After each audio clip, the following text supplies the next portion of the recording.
서울의 심장부 SJ그룹 타워의 최상층에 위치한 회장실은 도시 전체를 발 아래에 둔 듯한 압도적인 전망을 자랑했다.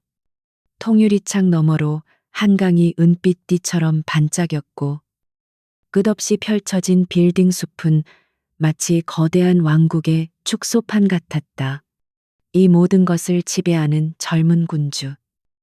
강지우는 그러나 표정 없는 얼굴로 책상 위에서 울리는 전화기를 바라보고 있었다. 발신인은 그의 유일한 약점, 박 여사였다. 그는 짧게 한숨을 내쉬고는 전화를 받았다. 스피커폰 너머로 위험 있으면서도 걱정이 가득한 목소리가 흘러나왔다. 지훈아, 오늘 선자리는 어찌 된 것이냐? 또 바람 맞힌 게냐? 강지우는 넥타이를 살짝 풀며 대답했다.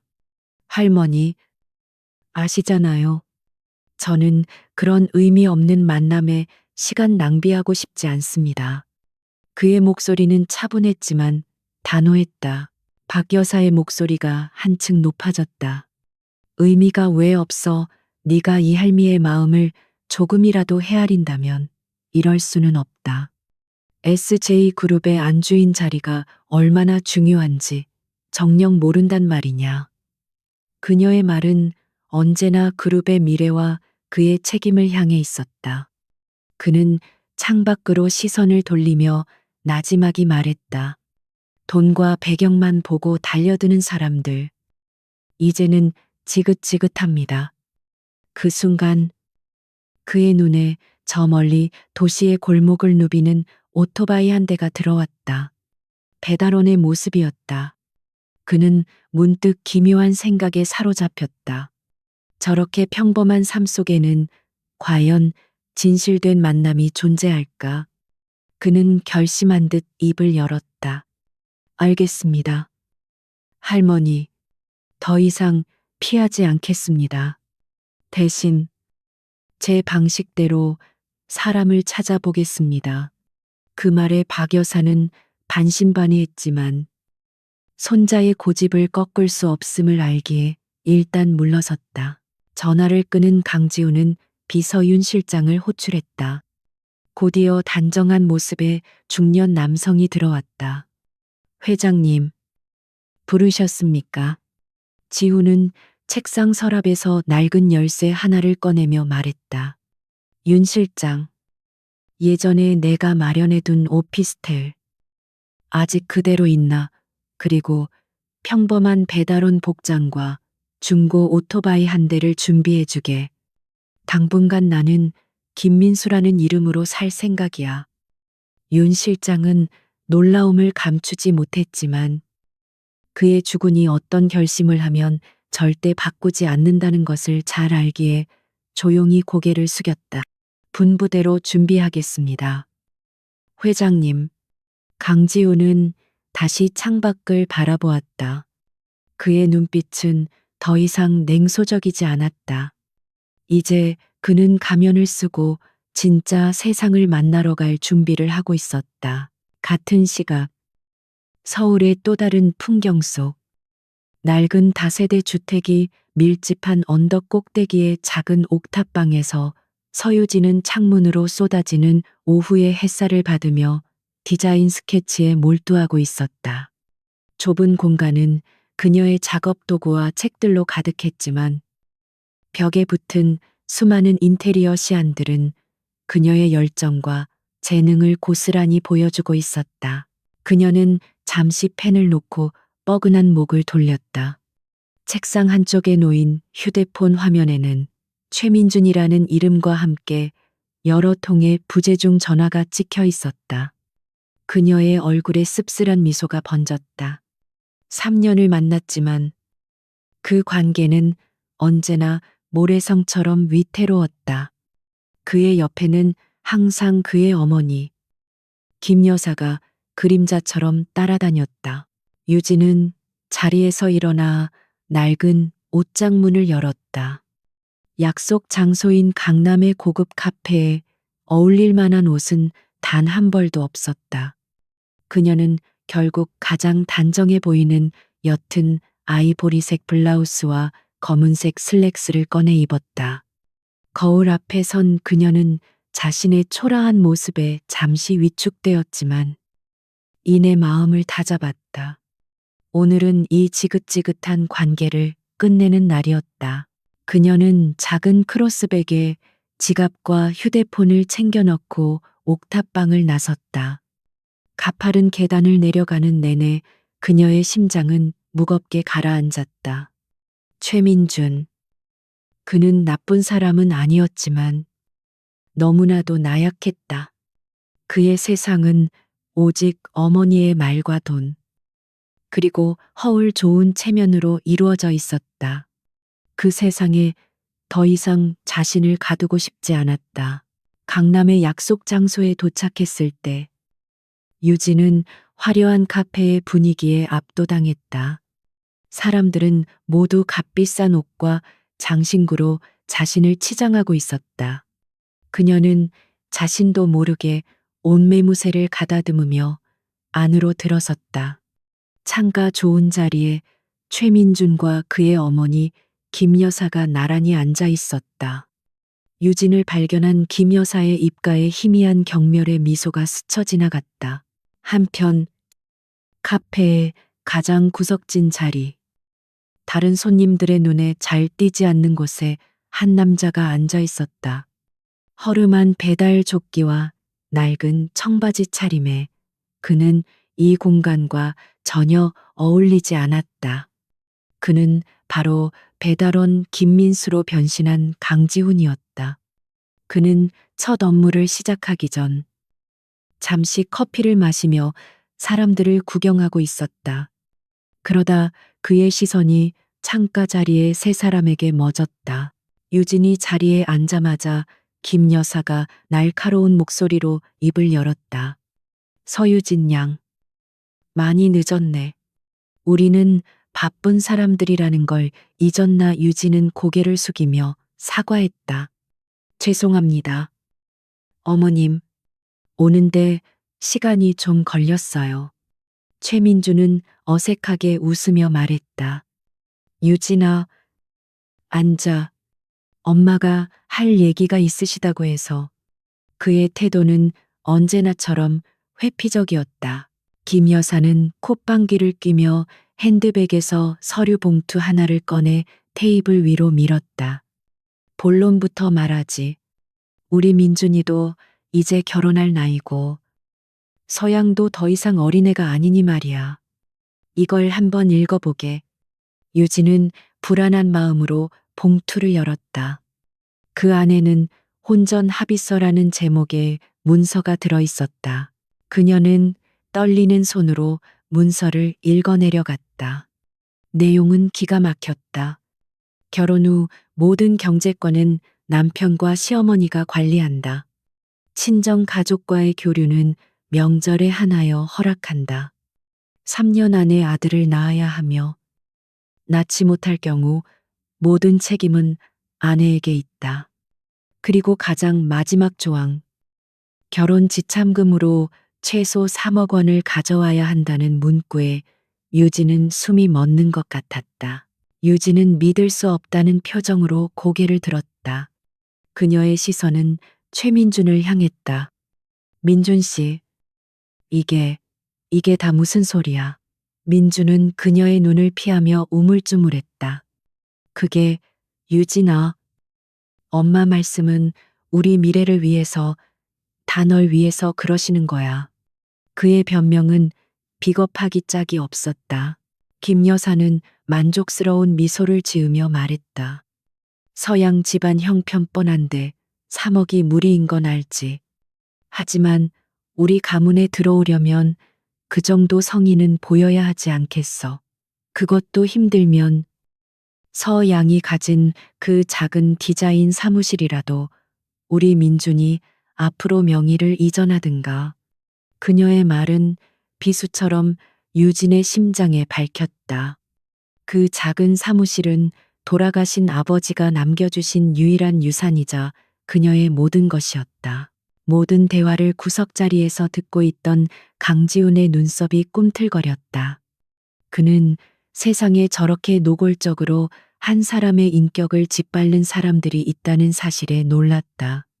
그의 시선은 창백하게 질린 채 주먹을 꽉 쥐고 있는 여자의 얼굴에 머물렀다. 그녀의 눈에는 상처와 분노, 그리고 깊은 슬픔이 뒤엉켜 있었다. 유진은 더 이상 참을 수 없었다. 그녀는 합의서를 테이블 위에 내려놓으며 차가운 목소리로 말했다. 어머님, 저는 이 결혼 못하겠습니다. 아니, 안 하겠습니다. 김 여사는 어이가 없다는 듯 웃었다. 뭐라고 지금 내 처지에 나한테 대드는 게야. 우리 민준이 아니면 너 같은 애를 누가 거들떠보기나 할 것 같아. 최민준이 다급하게 유진의 팔을 잡았다. 유진아, 왜 그래? 엄마 앞에서 일단 진정하고. 하지만 유진은 그의 손을 뿌리쳤다. 그녀는 상처 입은 짐승처럼 그를 노려보며 소리쳤다. 진정하라고 3년 동안 내가 당신들한테 받은 모욕이 얼만데 나는 당신들의 장식품도 아니고 대를 이어줄 씨바디도 아니야. 그녀의 목소리는 분노로 떨리고 있었다. 카페 안의 모든 사람들이 그들을 주목하기 시작했다. 김 여사의 얼굴이 분노로 붉게 달아올랐다. 그녀는 자리에서 벌떡 일어나 유진의 뺨을 향해 손을 치켜들었다. 이 천박한 것이 어디서 행패야. 그 순간 유진은 눈을 질끈 감았다. 하지만 예상했던 아픔은 느껴지지 않았다. 그녀가 조심스럽게 눈을 떴을 때 자신의 앞을 가로막고 선 낯선 남자의 넓은 등을 보았다. 허름한 배달 조끼를 입은 남자. 강지훈이었다. 그가 김 여사의 손목을 가볍게 하지만 단단히 붙잡고 있었다. 그는 낮은 목소리로 말했다. 어르신, 아무리 화가 나셔도 폭력은 쓰시는 게 아닙니다. 김 여사는 당황하며 소리쳤다. 너는 또 뭐야? 어디서 굴러먹던 배달원 주제에 감히 누굴 막아서. 강지훈은 그녀의 손목을 놓아주며 유진의 옆에 섰다. 그는 유진을 흘긋보며 물었다. 괜찮습니까? 유진은 놀라움과 혼란 속에서 작게 고개를 끄덕였다. 최민준이 버럭 소리를 질렀다. 당신 뭔데 우리 일에 끼어들어 당장 꺼지지 못해. 그는 자신의 무력함을 감추기 위해 더욱 기세등등하게 굴었다. 강지훈은 그를 한심하다는 듯 쳐다보았다. 그는 이런 종류의 인간들을 너무나도 잘 알았다. 강자에게 약하고 약자에게 강한 속빈 강정 같은 부류들. 강지훈은 일부러 더 어수룩한 말투로 말했다. 아니, 저는 그냥 이 아가씨가 곤란해 보여서요. 혹시 무슨 문제라도 있나요? 그의 태연한 태도에 김 여사는 더욱 화가 치밀었다. 문제가 아주 크지. 이 애가 내 아들을 꼬셔서 우리 집안을 넘보려다 실패하니까 이제 와서 행패를 부리는 거 아니냐. 유진은 기가 막혀서 말도 나오지 않았다. 그녀는 이 상황을 빨리 벗어나고 싶었다. 그때 강지훈이 전혀 예상치 못한 행동을 했다. 그는 유진의 어깨를 감싸 안으며 말했다. 오해가 있으신 것 같습니다. 이분은 오늘 저와 선을 보기로 한 분입니다. 제가 좀 늦었네요. 카페 안에 모든 사람들이 경악했다. 최민준과 김 여사는 물론 서유진 자신도 눈이 동그래졌다. 이 남자가 대체 무슨 말을 하는 것인가? 그녀가 정신을 차리기도 전에 강지훈은 한술 더 떴다. 그는 주머니에서 꼬깃꼬깃한 지폐 몇 장을 꺼내 테이블 위에 놓으며 말했다. 여기 커피 값입니다. 그럼 저희는 이만 실례하겠습니다. 좋은 분 만나시길 바랍니다. 그는 유진의 손목을 잡고 카페를 빠져나가기 시작했다. 유진은 얼떨결에 그에게 이끌려 걸음을 옮겼다.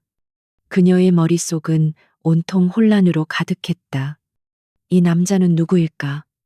왜 나를 도와주는 걸까? 그리고 저 두 사람은 이제 어떻게 되는 걸까?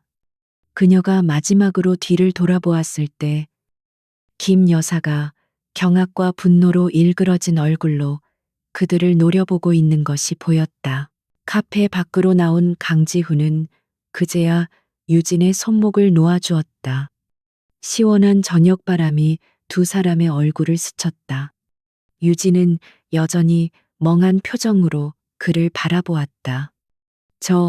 저기요. 아까는 정말 감사했지만 대체 왜 그런 말씀을 하신 거예요? 선이라니요. 강지우는 어깨를 으쓱하며 대답했다. 딱 보니 그런 상황 같아서요. 그냥 도와주고 싶었습니다. 기분 나빴다면 사과하죠.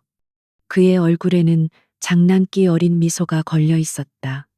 유진은 그의 미소를 보자 긴장이 풀리면서 자신도 모르게 웃음이 터져 나왔다. 오늘 하루 겪었던 최악의 상황이 한순간에 희극처럼 느껴졌다. 그녀의 웃음소리를 듣던 강지훈의 마음, 한구석이 따뜻해지는 것을 느꼈다. 그는 돈과 권력의 세계에서 결코 볼 수 없었던 순수하고 맑은 웃음이라고 생각했다. 그는 자신의 김민수 프로젝트가 생각보다 훨씬 더 흥미로워질 것 같다는 예감에 사로잡혔다.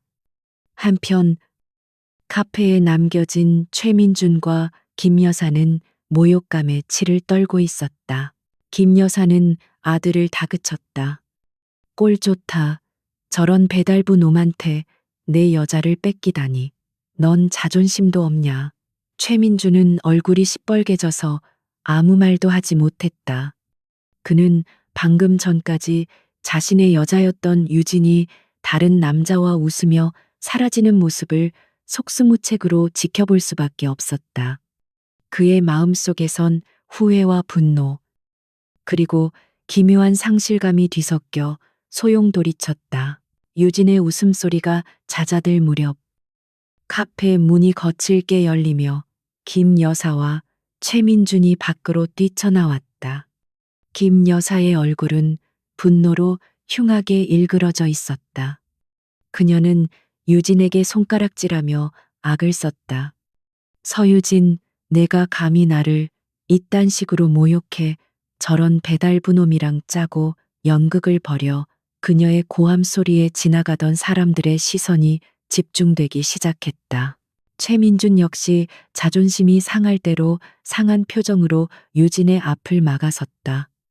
유진아, 어떻게 나한테 이럴 수 있어? 우리가 함께한 3년이 있는데.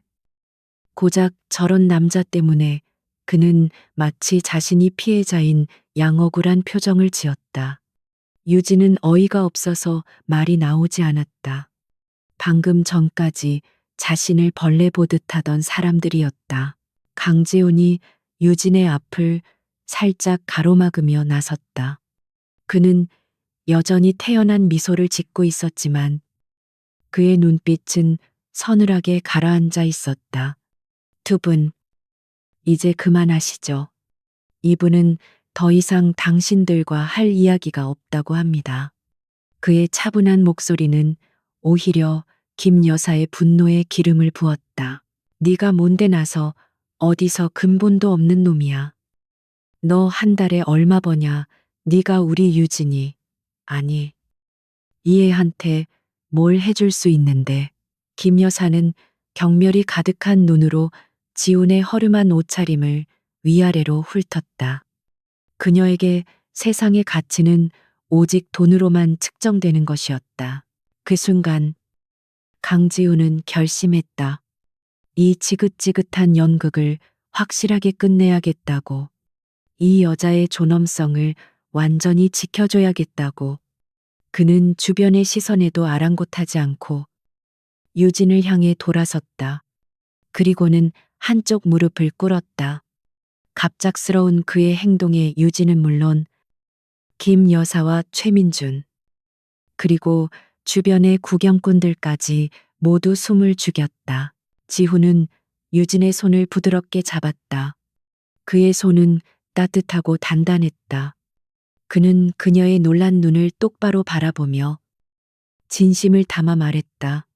서유진 씨, 우리가 만난 지는 얼마 되지 않았지만 당신이 얼마나 강하고 멋진 사람인지 알 것 같습니다.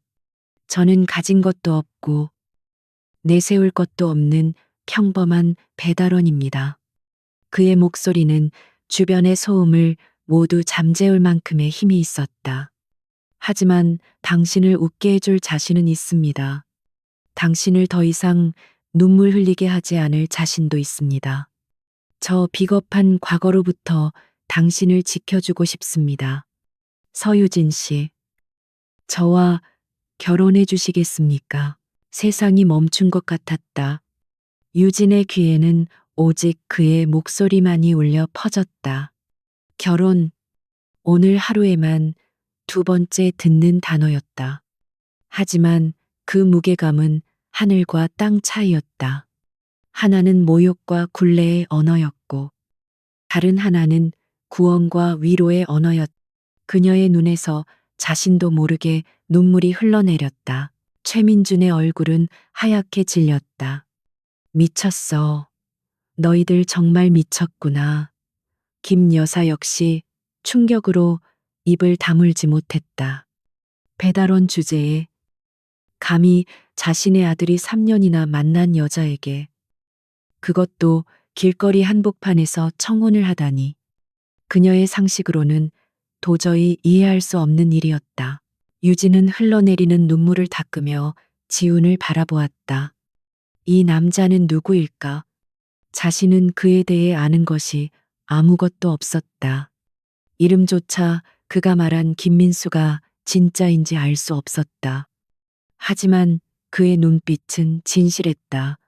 자신을 바라보는 그 눈에는 어떤 계산도 조건도 없었다.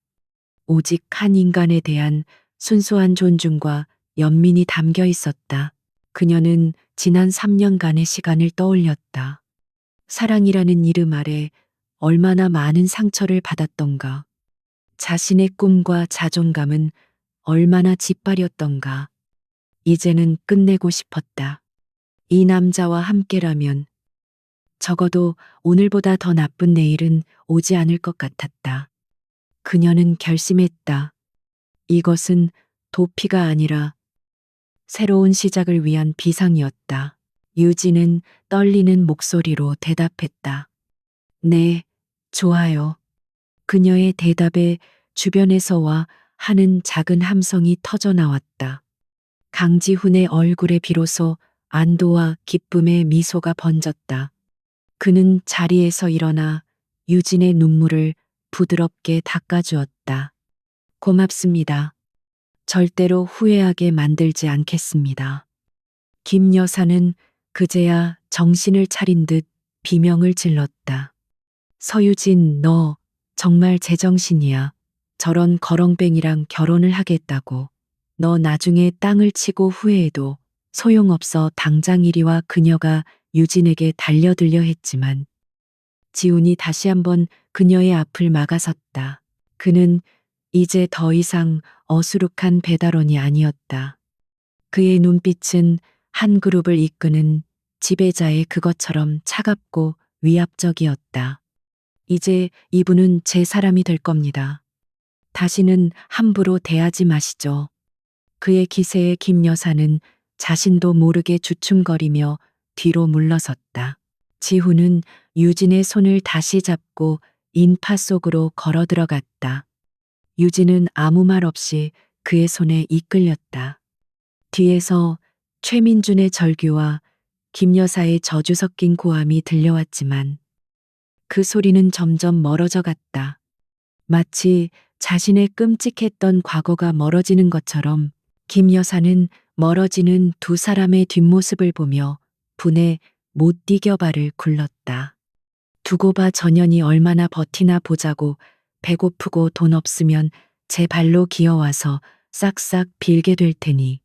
그녀는 여전히 유진이 잠시 자존심 때문에 벌이는 쇼라고 굳게 믿고 있었다. 그녀의 아들 역시 마찬가지였다. 지훈과 유진은 한참을 말없이 걸었다. 화려한 강남의 밤거리가 그들의 곁을 스쳐 지나갔다. 지훈은 버스 정류장 앞에서 걸음을 멈추고 유진을 돌아보았다. 괜찮습니까? 많이 놀랐을 텐데. 유진은 고개를 저으며 희미하게 웃었다. 아니요. 괜찮아요. 오히려 속이 다 시원해요. 그들은 나란히 버스에 올랐다. 퇴근 시간의 버스는 사람들로 붐볐지만 지훈은 유진을 위해 창가 자리를 마련해주고 자신은 그녀의 옆에 굳건히 서서 손잡이를 잡았다. 버스 창밖으로 서울의 야경이 빠르게 지나갔다. 유진은 창문에 비친 자신과 그의 모습을 물끄러미 바라보았다. 너무나도 비현실적인 상황이었다. 1시간쯤 지났을까? 버스는 서울의 변두리, 낡은 주택가에 그들을 내려주었다. 화려했던 강남과는 전혀 다른 소박하고 조용한 동네였다. 지훈은 익숙한 듯 골목길로 들어섰다. 유진은 말없이 그의 뒤를 따랐다. 그녀의 마음속에는 수만 가지 질문이 떠올랐지만 섣불리 입을 열 수가 없었다. 지훈은 낡은 3층짜리 빌라 앞에서 멈춰 섰다. 그는 주머니에서 열쇠를 꺼내며 말했다. 다 왔습니다. 제 집입니다. 그의 집은 2층에 있었다. 삐걱거리는 철문을 열고 안으로 들어서자 좁지만 깔끔하게 정돈된 공간이 나타났다. 작은 거실과 부엌, 그리고 방 하나가 전부인 소박한 오피스텔이었다. 지우는 신발을 벗으며 말했다. 누추하죠. 혼자 살기에는 충분하지만 유진은 집안을 둘러보았다. 비싼 가구는 하나도 없었지만 모든 것이 제자리에 놓여 있었고 먼지 하나 없이 깨끗했다. 그의 성격을 엿볼 수 있는 공간이었다. 그녀는 왠지 모르게 마음이 편안해지는 것을 느꼈다. 지훈은 냉장고에서 물을 꺼내 그녀에게 건넸다. 일단 좀 앉아요. 오늘 정말 힘든 하루였을 텐데. 유진은 그가 건넨 물을 받아들고 작은 소파에 앉았다. 두 사람 사이에는 어색한 침묵이 흘렀다. 먼저 침묵을 깬 것은 지훈이었다. 그는 유진의 맞은편에 앉으며 진지한 표정으로 말했다. 유진 씨, 오늘 일은 정말 미안하게 생각합니다. 제가 너무 성급하게 나섰어요. 당신을 곤란하게 만들 생각은 아니었는데. 그는 잠시 말을 멈췄다가 다시 이었다. 결혼 이야기는 잊어도 좋습니다.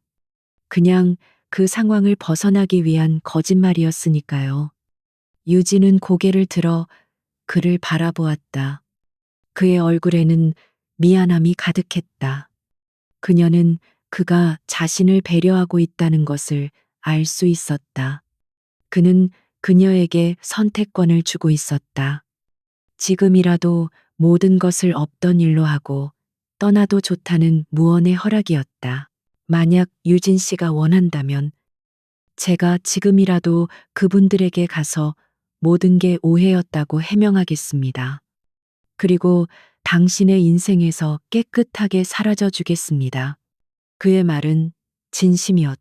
그는 정말로 그녀가 자신의 선택으로 인해 불행해지는 것을 원치 않았다. 유진은 한참 동안 아무 말도 하지 않았다. 그녀는 자신의 앞으로의 인생을 생각했다.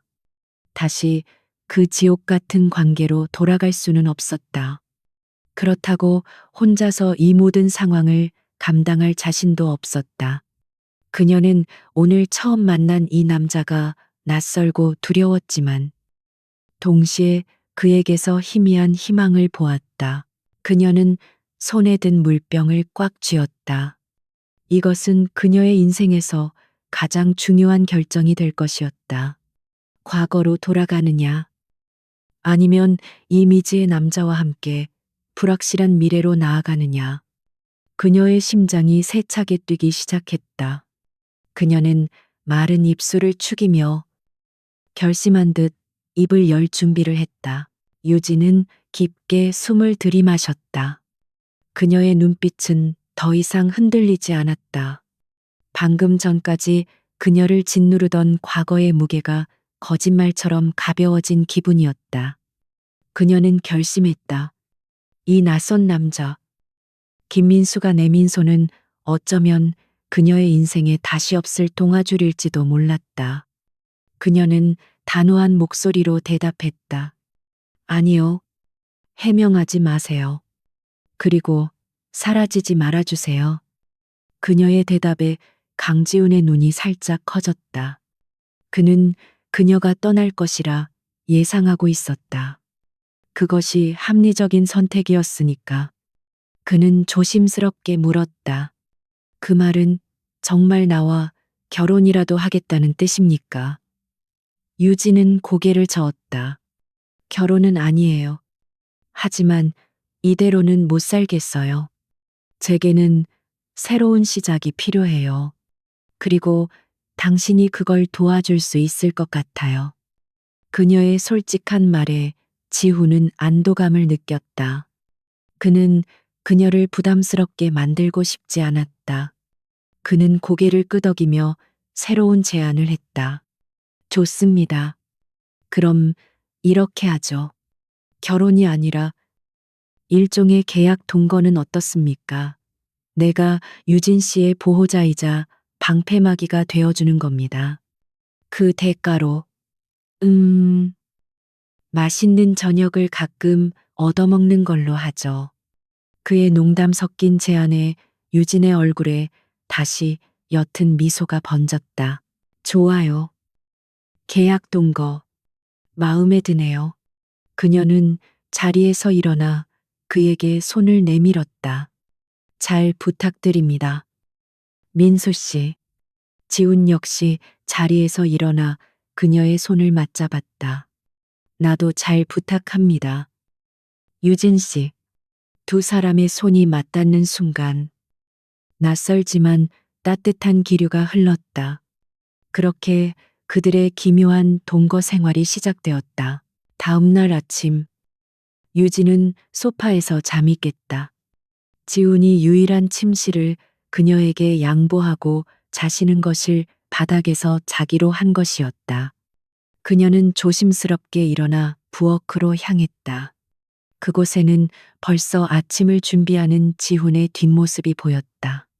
그는 서툰 솜씨로 토스트를 굽고 계란 프라이를 하고 있었다. 그 모습이 어딘지 모르게 귀엽게 느껴졌다. 일어났어요. 잠은 잘 잤습니까? 유진을 발견한 지훈이 멋쩍게 웃으며 물었다. 식탁 위에는 까맣게 탄 토스트와 모양이 엉망인 계란 프라이가 놓여 있었다.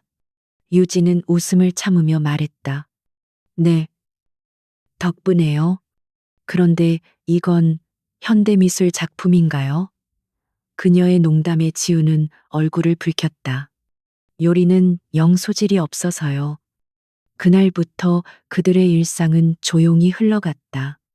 아침이면 지훈은 배달 일을 하러 나갔고 유진은 집에서 디자인 작업에 몰두했다. 그녀는 최민준의 회사에 소속된 디자이너였지만 그와의 관계가 끝난 이상 더 이상 그곳에 나갈 수 없었다. 당장의 생계가 막막했지만 그녀는 불안해하지 않기로 했다. 어떻게든 길이 있을 것이라 믿었다. 저녁이면 지훈이 녹초가 된 몸으로 돌아왔다. 그는 매일 저녁 시장에 들러 신선한 재료들을 사왔다. 그리고 두 사람은 함께 저녁을 만들었다. 요리 실력은 유진이 훨씬 뛰어났다. 그녀는 지훈에게 칼질하는 법부터 찌개를 끓이는 법까지 차근차근 가르쳐 주었다. 지훈은 난생 처음 해보는 일들이었지만 꽤나 진지하게 배웠다. 어느 날 저녁 김치찌개를 끓이던 유진이 물었다. 민수 씨는 원래 고향이 어디예요? 부모님은? 지우는 잠시 멈칫했다. 그는 미리 준비해둔 거짓말을 늘어놓았다. 저는 지방 소도시 고아원 출신입니다. 부모님 얼굴은 본 적이 없어요. 20살 때 무작정 서울로 올라와서 안 해본 일이 없습니다. 그의 이야기는 너무나도 그럴듯해서 유진은 아무런 의심도 하지 않았다. 오히려 그녀는 그의 눈빛에서 자신과 비슷한 외로움을 읽었다. 그랬구나. 힘들었겠어요. 그녀의 위로에 지우는 가슴 한구석이 저릿해지는 것을 느꼈다. 그는 처음으로 누군가에게 동정을 받고 있었다. 그것도 자신이 만들어낸 거짓 인생으로. 기분이 이상했지만 싫지는 않았다. 그는 화제를 돌렸다. 유진 씨는 디자인 일을 언제부터 시작했습니까? 아주 열정적으로 보이던데. 그 말에 유진의 얼굴이 환하게 빛났다. 그녀는 자신의 꿈에 대해 이야기하기 시작했다. 돌아가신 아버지가 작은 가구 공방을 하셨던 이야기. 어릴 때부터 나무 냄새를 맡으며 디자이너의 꿈을 키웠던 이야기. 지우는 그녀의 이야기를 조용히 들어주었다. 그는 그녀의 눈이 얼마나 반짝이는지, 그녀의 목소리에 얼마나 큰 열정이 담겨 있는지 똑똑히 보았다. 그는 그녀가 단순한 가난한 디자이너가 아니라는 것을 직감했다. 그녀는 보석이었. 다만 아직 세상이 그 가치를 알아보지 못했을 뿐. 그는 그녀의 꿈을 지켜주고 싶다는 강한 열망에 휩싸였다. 며칠이 더 흘렀다. 그들의 동거 생활은 점점 더 자연스러워졌다. 유진은 더 이상 그를 경계하지 않았고, 지훈 역시 그녀 앞에서 점점 더 편안한 모습을 보였다. 그날 밤, 유진은 일찍 잠자리에 들었다. 디자인 공모전 마감이 얼마 남지 않아 며칠 밤을 새운 탓이었다. 지우는 잠든 그녀의 얼굴을 잠시 바라보다가 조용히 베란다로 나갔다. 그는 주머니에서 업무용으로만 사용하는 다른 휴대폰을 꺼냈다. 그리고 익숙한 번호를 눌렀다. 신호음이 2번 울리기도 전에 상대방이 전화를 받았다. 윤 실장이었다. 회장님, 밤늦게 무슨 일이십니까? 그의 목소리는 낮에도 밤에도 변함없이 침착했다. 강지훈의 목소리는 김민수의 그것과는 완전히 달랐다. 차갑고 날카로우며 절대적인 권위가 담겨 있었다. 태아건설 건은 어떻게 되어가고 있나? 윤 실장이 즉시 보고했다.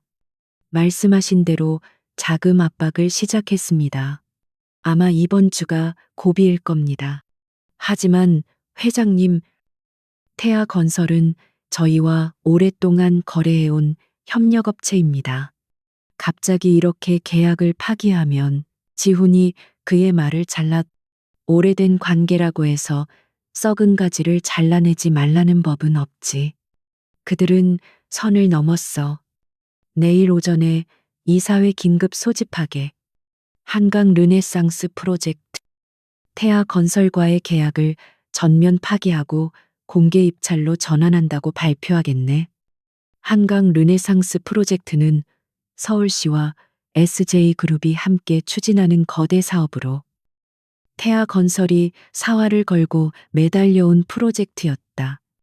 그것이 무산된다면 태아건설은 회복 불가능한 타격을 입게 될 것이었다. 윤 실장은 주군의 결심이 확고하다는 것을 깨달았다. 알겠습니다. 회장님, 즉시 조치하겠습니다. 지우는 전화를 끊고 차가운 밤 공기를 들이마셨다. 그의 눈빛은 어둠 속에서 냉혹하게 빛났다. 최민준과 그의 어머니, 감히 그들이 서유진이라는 보석을 진흙탕에 처박으려 했다. 그는 그것을 절대로 용서할 수 없었다. 이것은 시작에 불과했다. 그는 그들이 유진에게 주었던 모욕과 상처를 몇 배로 되돌려줄 생각이었다. 그는 조용히 거실로 돌아왔다. 소파 위, 얇은 이불을 덮고 새근새근 잠든 유진의 모습이 보였다. 낮에는 그렇게 강하고 당차 보이던 그녀도 잠든 모습은 영락없이 가녀린 아이 같았다. 그는 자신도 모르게 그녀의 곁으로 다가가 헝클어진 머리카락을 부드럽게 쓸어 넘겨주었다. 그의 마음속에서 두 개의 감정이 교차했다. 그녀를 향한 끝없는 연민과 부드러움, 그리고 그녀를 위협하는 모든 것들을 향한 차가운 분노와 파괴욕. 그는 이 두 개의 감정을 모두 가진 자신의 모습이 낯설게 느껴졌다. 그는 한참 동안 잠든 유진의 곁을 지키다가 조용히 자신의 자리에 누웠다. 그는 눈을 감았지만 잠이 오지 않았다. 그는 앞으로의 계획을 세우기 시작했다. 일단 태아건설을 무너뜨리는 것. 그리고 서유진이 다시 디자이너로서 일어설 수 있도록 돕는 것. 그녀가 모르게 그녀의 자존심을 지켜주면서 그는 이 모든 것을 김민수라는 가면 뒤에서 해낼 생각이었다. 이 위험한 이중 생활이 언제까지 계속될 수 있을지는 알 수 없었다. 하지만 그는 멈출 생각이 없었다. 적어도 지금은 인천국제공항 입국장은 수많은 취재진과 팬들로 인산인해를 이루었다. 플래시 세례가 쉴 새 없이 터졌고 박서연을 연호하는 목소리가 터져 나왔다. 잠시 후 자동문이 열리고 선글라스를 낀 한 여인이 모습을 드러냈다. 할리우드를 정복하고 돌아온 톱배우 박서연이었다. 그녀는 여유로운 미소로 손을 흔들며 팬들의 환호에 화답했다. 모든 것이 완벽했다. 그녀의 계산대로였다. 리무진에 올라타자마자 그녀의 얼굴에서 꾸며낸 미소가 사라졌다. 그녀는 창밖을 스쳐 지나가는 풍경을 보며 5년 전을 떠올렸다. 그때의 강지우는 아직 SJ그룹의 후계자가 아니었다. 그저 유능하지만 경영권 싸움에서 밀려날지도 모르는 불안한 위치의 젊은 이사일 뿐이었다. 그는 떠나는 자신을 붙잡으며 애원했었다. 서연아, 가지 마. 내가 너의 꿈, 여기서 이룰 수 있게 해줄게. 하지만 그녀는 냉정하게 그의 손을 뿌리쳤다. 지훈 씨, 당신이 뭘 해줄 수 있는데 나는 더 큰 세상으로 가고 싶어. 내 이름 석자로 빛나고 싶다고. 그녀는 그의 사랑보다 자신의 야망을 선택했다. 그리고 성공했다. 하지만 성공의 정점에서 그녀를 기다린 것은 채워지지 않는 공허함이었다. 그리고 뒤늦게 들려온 소식.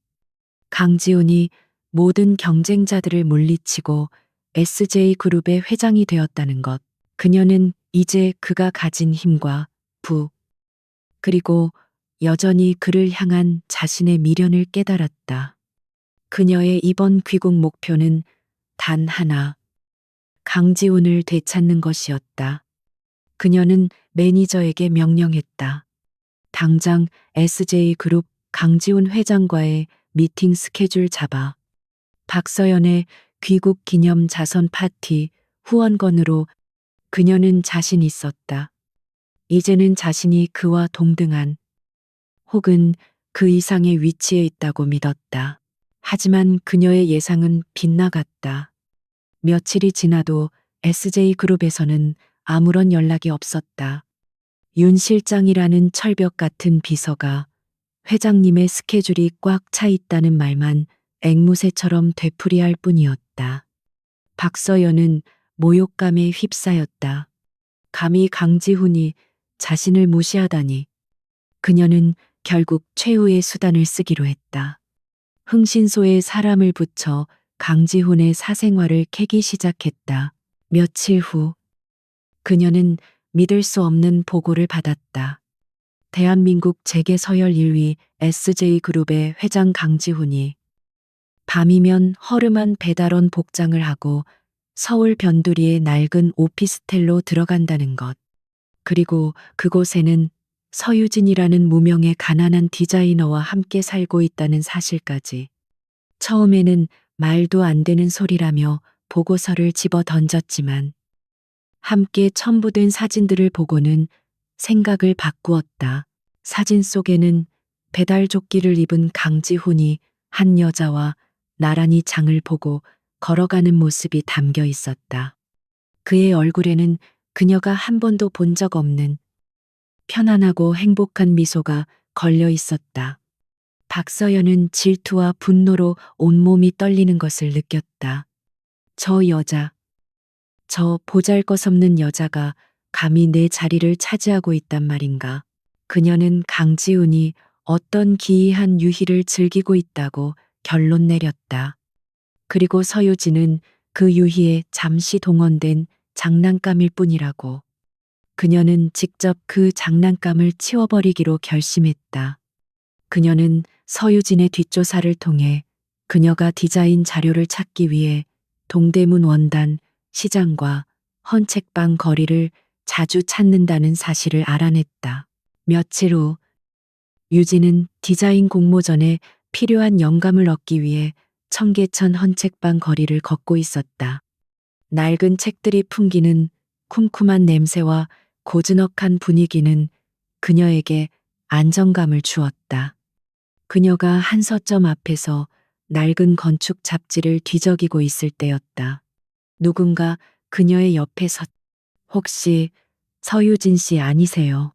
고개를 돌린 유진은 깜짝 놀랐다.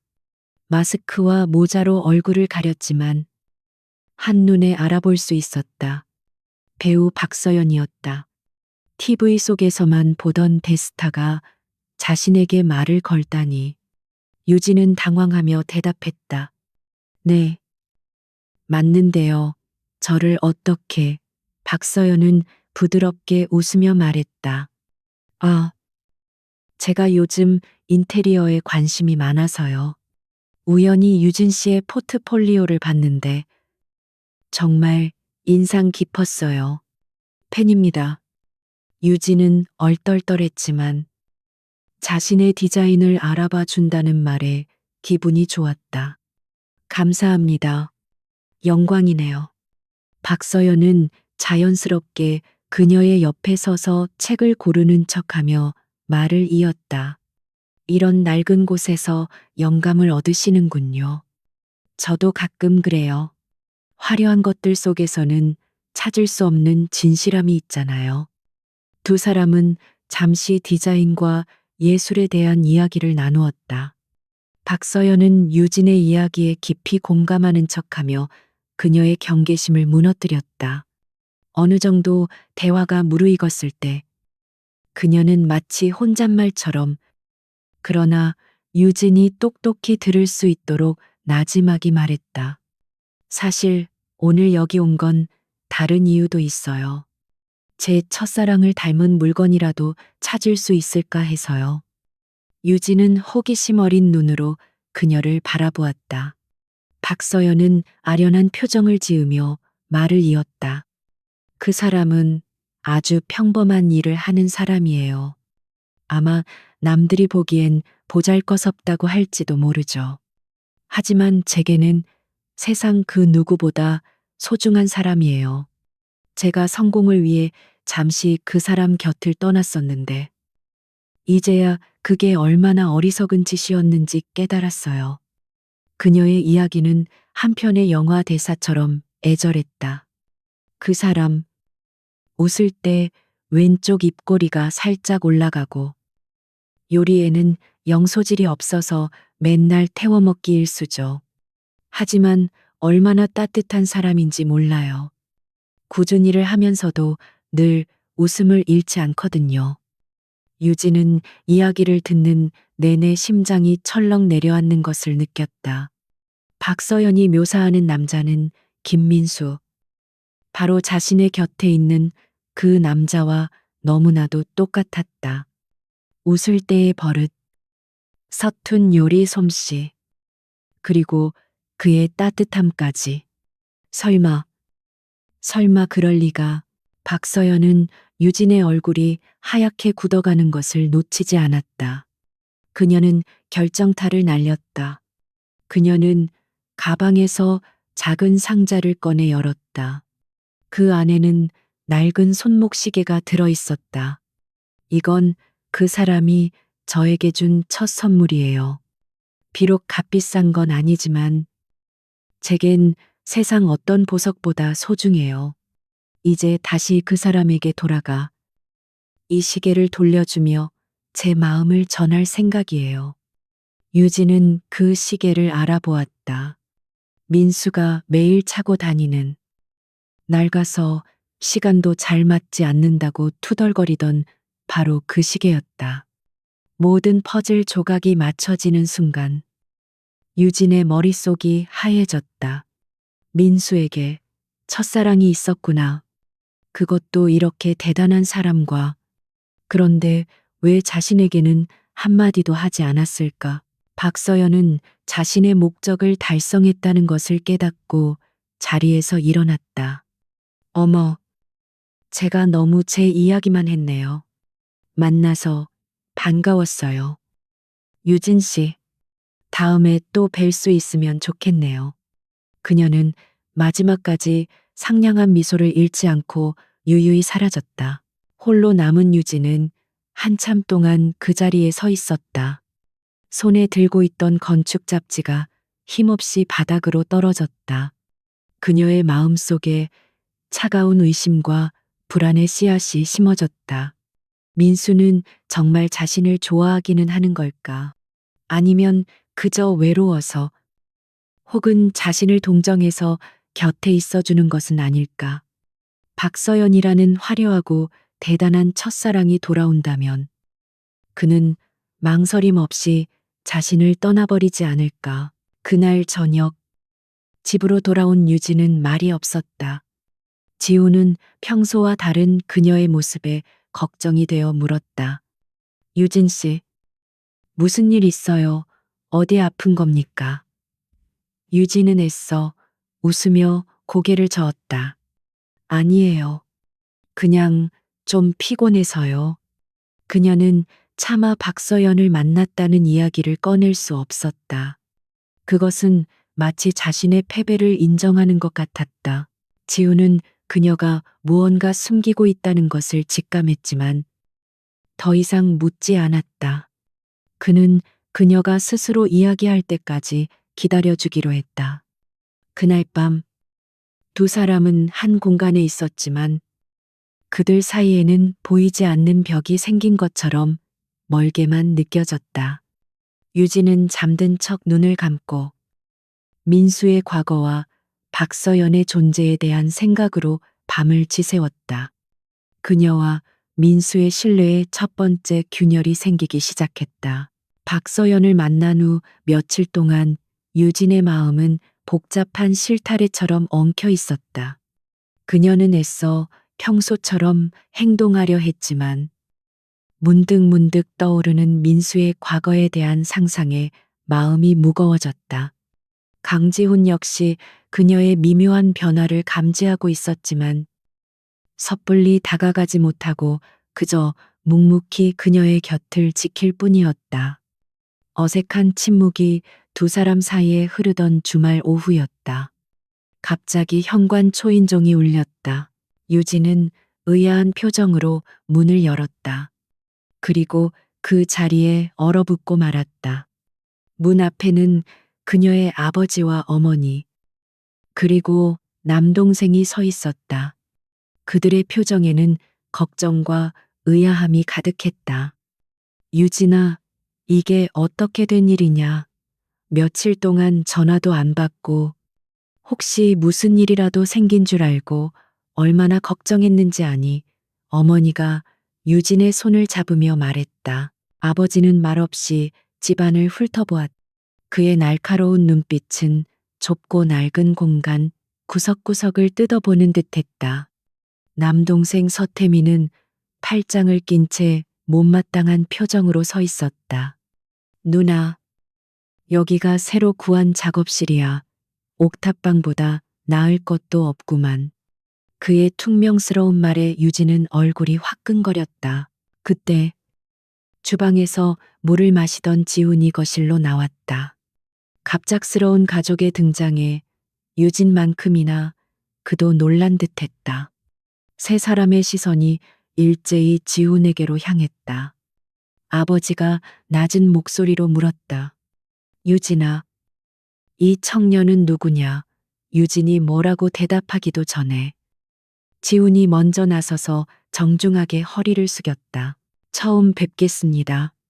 아버님, 어머님, 저는 김민수라고 합니다.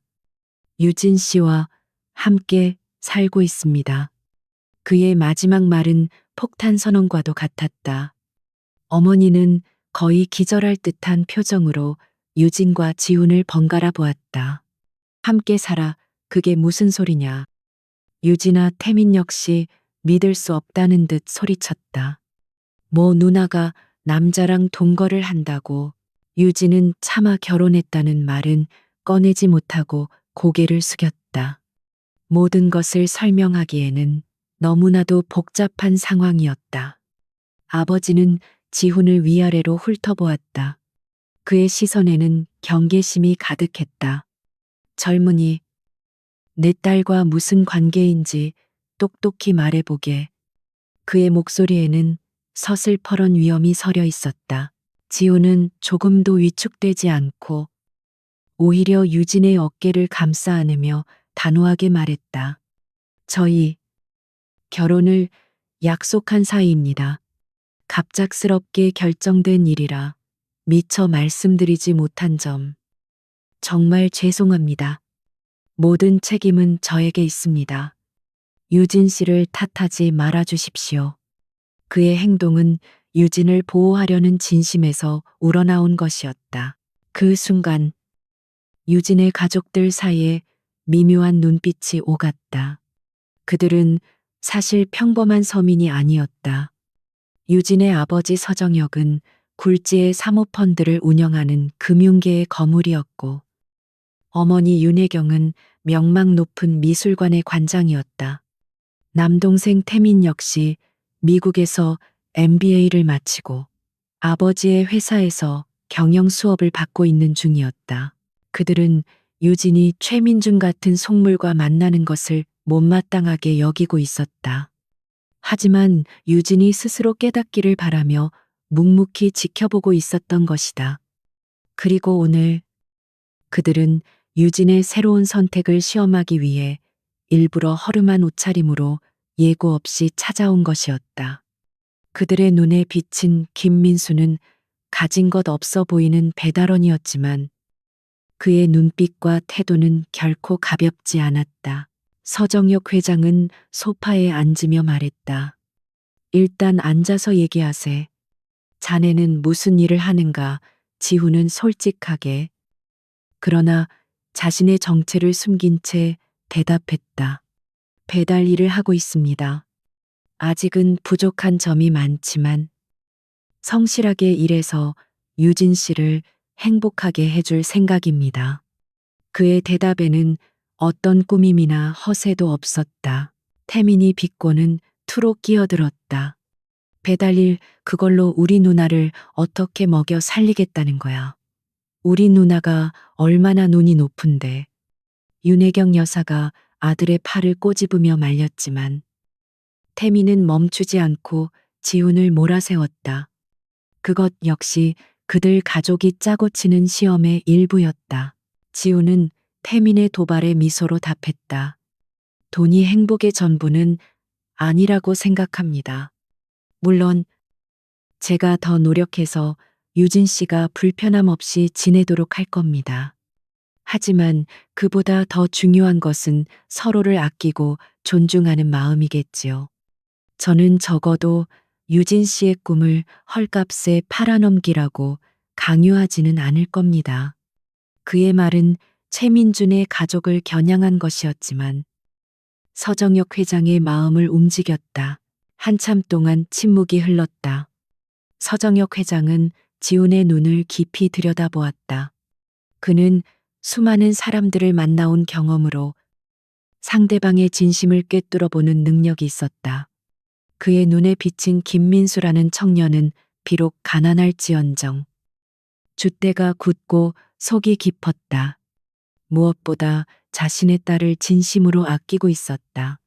그는 합격점을 주기로 마음먹었다. 그는 부드러워진 목소리로 말했다. 자네 말이 맞네. 사람이 살면서 돈보다 중요한 것들이 왜 없겠나. 유진이가 자네를 선택한 데에는 다 이유가 있었겠지. 그의 말에 윤혜경 여사와 태민도 더 이상 지훈을 적대적으로 대하지 않았다. 유진은 어리둥절했지만 아버지가 민수를 인정해 주는 것 같아 안도의 한숨을 내쉬었다. 가족들이 돌아갈 시간이 되었다. 서정혁 회장은 자리에서 일어나며 지훈에게 작은 비단 상자 하나를 건넸다. 우리 집안에 대대로 내려오는 물건일세. 딸을 시집 보낼 때 사위에게 주는 징표 같은 것이니 자네가 받아주게. 지훈은 당황하며 사양했지만 그의 강권에 못 이겨 상자를 받아들었다. 상자를 열어본 지훈과 유진은 숨을 멈췄다. 그 안에는 눈부시게 푸른빛을 내뿜는 거대한 에메랄드 목걸이가 들어있었다. 최고급 보석의 문외한인 지훈이 보기에도 범상치 않은 물건이었다. 유진은 그 목걸이를 알아보았다. 예전에 최민준의 어머니에게 인사 선물로 가져갔다가 싸구려 가짜라며 모욕과 함께 돌려받았던 바로 그 목걸이였다. 유진의 눈시울이 붉어졌다. 아버지는 아무 말 없이 그녀의 어깨를 두드려 주었다. 모든 것을 알고 있다는 무언의 위로였다. 가족들이 돌아간 후 집안에는 다시 정적이 흘렀다. 지훈은 손에 들린 목걸이를 보며 혼란스러운 표정을 지었다. 유진 씨, 아버님, 어머님은 정말 평범한 분들이 맞습니까? 이런 귀한 것을. 유진 역시 자신의 가족에 대해 아는 것이 많지 않았. 그저 평범한 중산층 가정이라고만 생각하며 자라왔다. 그녀는 애써 미소를 지으며 말했다. 아마 저희 집안의 마지막 남은 재산인가 봐요. 걱정 마세요. 우리 아빠는 허세가 좀 심한 분이세요. 지우는 더 이상 묻지 않았지만 그의 마음속에는 의문이 남았다. 평범한 가정에 가장이 내뿜는 기세라고 하기에는 너무나도 위압적이었고 그의 눈빛은 모든 것을 꿰뚫어 보는 듯했다. 그리고 이 목걸이. 이것은 결코 평범한 물건이 아니었다. 그는 유진의 가족이 무언가 비밀을 가지고 있다는 것을 직감했다. 그날 밤 유진은 오랜만에 깊은 잠을 잘 수 있었다.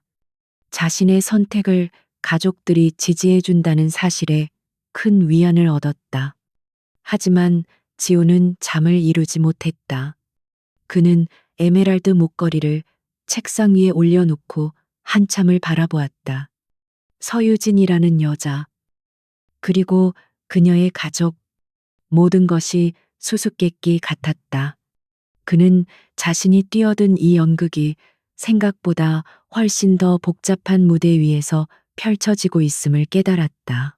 태아 건설 사무실에는 절망의 공기가 무겁게 내려앉아 있었다. 한강 르네상스 프로젝트 계약 파기 소식이 알려진 후 회사는 걷잡을 수 없이 무너져 내렸다. 투자자들은 등을 돌렸고 은행은 자금 회수를 시작했다. 사무실 곳곳에는 압류를 알리는 붉은 딱지가 붙어 있었고 직원들은 텅 빈 눈으로 자신의 짐을 싸고 있었다.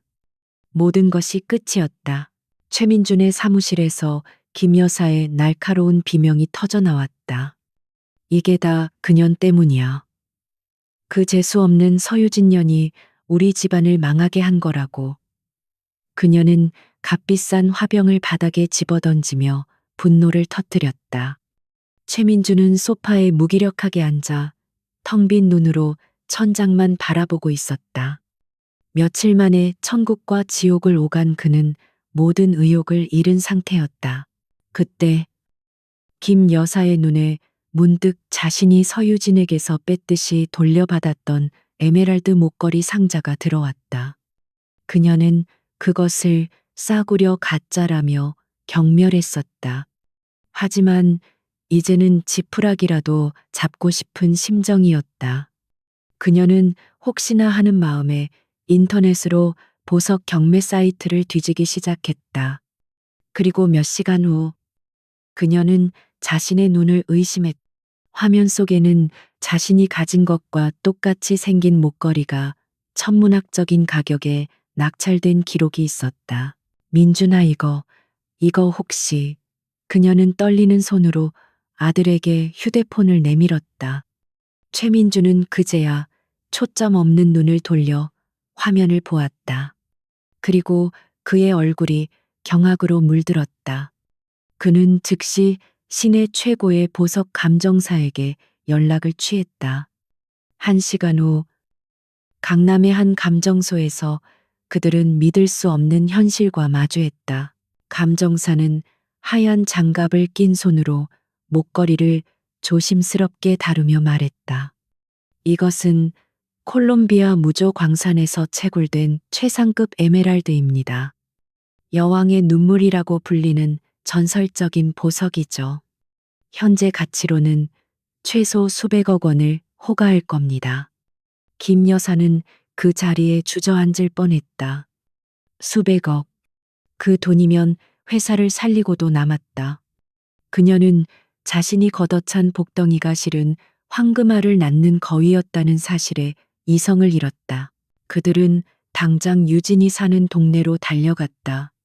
며칠간의 잠복 끝 그들은 장을 보고 집으로 돌아가는 유진과 지훈을 발견했다.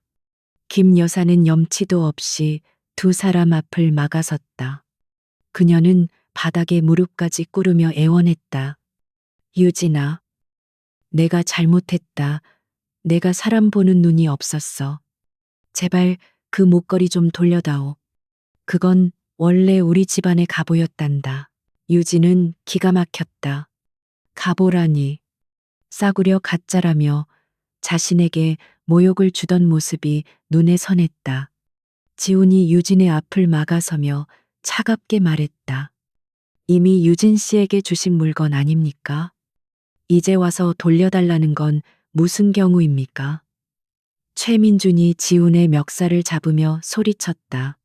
네가 뭔데 나서. 이건 우리 집안일이야. 서유진. 너 때문에 우리 집이 망했어. 당장 목걸이 내놔.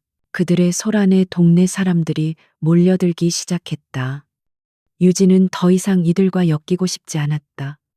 그녀는 단호하게 말했다. 싫어요. 이 목걸이는 이제 제 것이에요. 당신들이 저에게 했던 짓을 생각하면 절대 돌려줄 수 없어요. 그녀는 지훈의 손을 잡고 그 자리를 떠났다. 뒤에서는 김 여사의 악에 바친 울음소리가 들려왔다. 마지막 희망마저 사라지자 최민주는 이성을 잃었다. 그는 문득 얼마 전 인터넷 뉴스에서 보았던 사진 한 장을 떠올렸다. 박서연과 서유진이 헌책방 거리에서 함께 있는 모습이었다. 그는 지푸라기라도 잡는 심정으로 박서연의 소속사에 연락을 취했다. 서유진에 대해 드릴 말씀이 있다는 그의 말에 박서연은 의외로 쉽게 만남에 응했다. 며칠 후 청담동의 한 고급 바룸에서 세 사람이 마주 앉았다. 박서연은 우아하게 와인잔을 들고 비참한 몰골의 모자를 내려다보았다. 그녀는 이미 태아 건설의 부도 소식과 그 목걸이에 대한 이야기를 모두 전해들은 후였다. 그녀는 속으로 비웃었다. 저런 어리석은 자들이 감히 강지훈의 여자를 건드리려 했다니. 김 여사가 다급하게 말했다. 박서연 씨, 제발 저희 좀 도와주십시오. 그 계집애만 없애주신다면 저희가 목걸이를 찾아서 절반을 떼어드리겠습니다. 박서연은 차갑게 웃었다. 어머님, 제가 돈 몇 푼 때문에 움직이는 사람으로 보이세요. 저는 돈에는 관심 없어요. 다만 저도 그 여자가 눈에 거슬려서요. 그녀의 눈빛이 뱀처럼 번뜩였다. 강지훈 씨, 아니, 김민수 씨는 제 첫사랑이에요. 그 여자는 그냥 잠시 스쳐가는 유흥거리일 뿐이죠. 제가 두 분을 도와드리죠. 서유진을 그 사람 앞에서 영원히 고개 들지 못하게 만들어 드릴게요. 그녀는 두 사람을 자신의 복수를 위한 장기말로 쓰기로 결심했다. 그녀의 계획은 치밀하고 악랄했다. 박서연의 자금 지원 아래 계획은 신속하게 실행되었다. 김 여사는 예전 인맥을 동원해 유진에게 접근했다. 신생 해외 투자사의 대표가 개인 별장 인테리어 디자인을 맡기고 싶어 한다는 거절하기 힘든 제안이었다.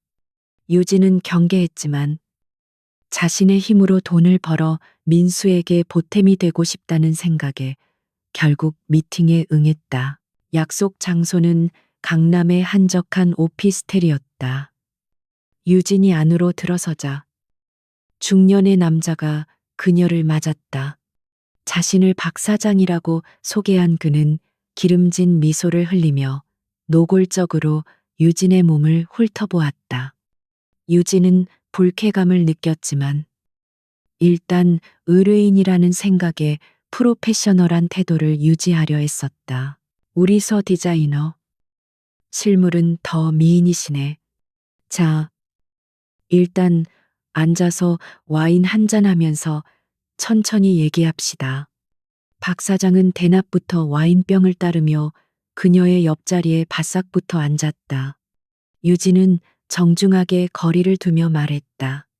대표님, 죄송하지만 저는 일하는 중에는 술을 마시지 않습니다. 프로젝트에 대한 구체적인 말씀을 먼저 듣고 싶습니다.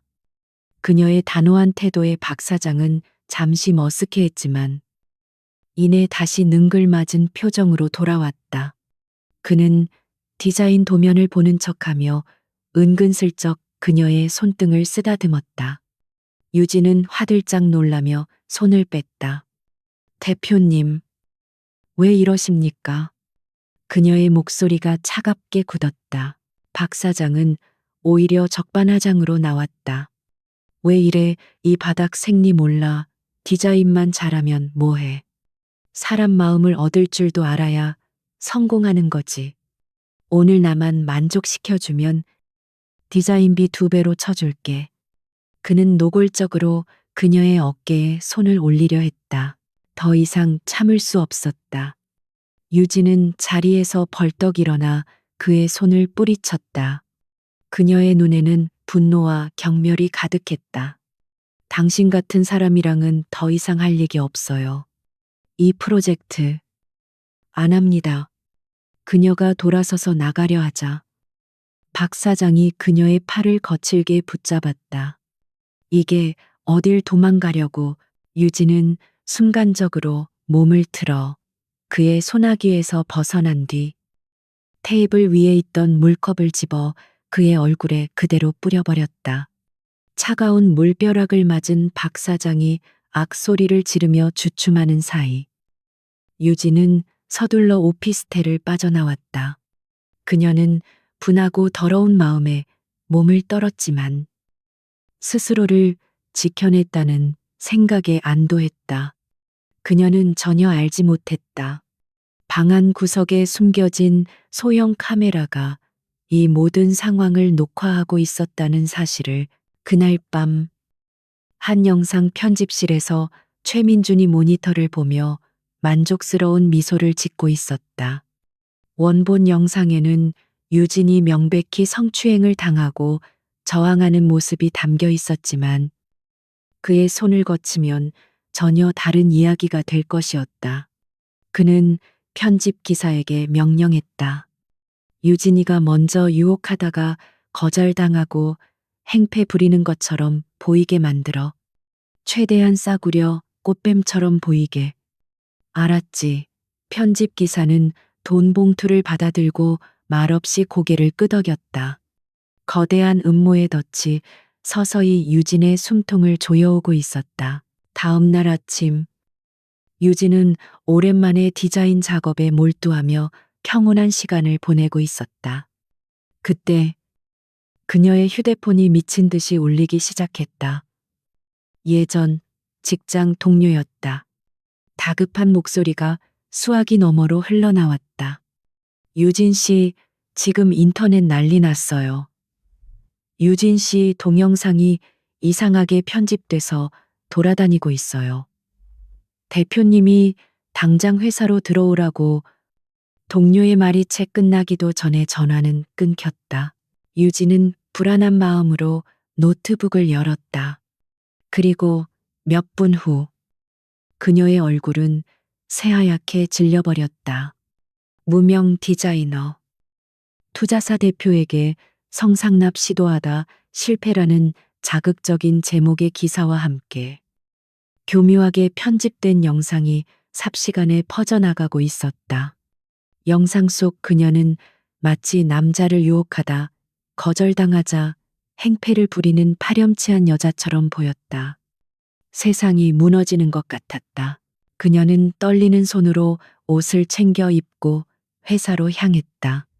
무언가 잘못되었다는 것을, 거대한 함정에 빠졌다는 것을 직감했지만 우선은 가서 해명해야 했다. 회사에 도착하자 로비에서부터 싸늘한 시선들이 비수처럼 날아와 밝혔다.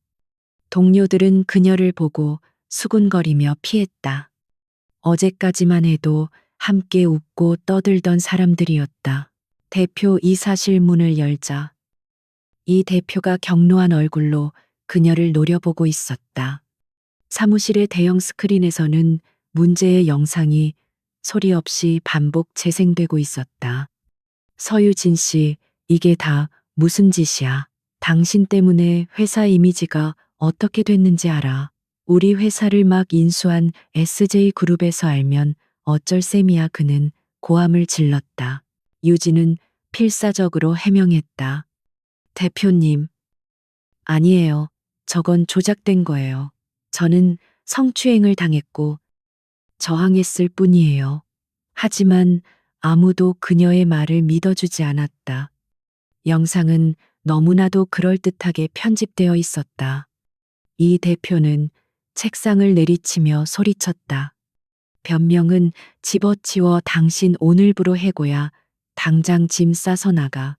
청천벽력 같은 해고 통보에 유진이 망연자실해 있을 때였다. 갑자기 사무실 문이 거칠게 열리며 김 여사와 최민준이 들이닥쳤다. 박서연이 미리 연락해둔 것이었다. 김 여사는 로비에 있는 모든 사람들이 들으라는 듯이 큰 소리로 울부짖기 시작했다. 아이고, 세상에, 이 도둑년의 사기꾼 같은 계집애야. 네가 어찌 우리한테 이럴 수가 있어. 그녀는 바닥에 주저앉아 가슴을 치며 연기했다. 여러분, 이 애가 바로 제 아들하고 3년이나 사귀면서 우리 집안 재산까지 넘보던 꽃뱀입니다. 우리 집안의 가보인 수백억짜리 목걸이를 훔쳐가더니 이제는 다른 남자까지 꼬시려다 실패했다면서요. 그녀의 말에 사무실은 순식간에 아수라장이 되었다.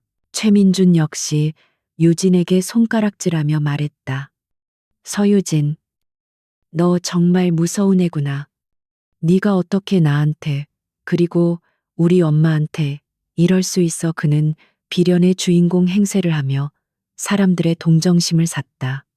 유진은 사방에서 쏟아지는 경멸과 비난의 눈초리에 숨이 막혔다. 아무도 자신의 편이 없었다. 그녀는 거대한 파도에 휩쓸린 조각배처럼 외롭고 무력했다. 바로 그 순간이었다. 소란스럽던 로비의 모든 소음이 거짓말처럼 멎었다. 모든 사람들의 시선이 한 곳으로 향했다. 로비 중앙에 있는 엘리베이터 문이 소리 없이 열리고 있었다. 그리고 그 안에서 한 남자가 걸어 나왔다. 완벽하게 재단된 최고급 슈트, 흐트러짐 없는 머리, 그리고 주변의 모든 것을 압도하는 차가운 카리스마. 그는 더 이상 허름한 배달원 김민수가 아니었다. 그의 옆에는 윤 실장을 비롯한 SJ그룹의 핵심 임원들이 그림자처럼 따르고 있었다.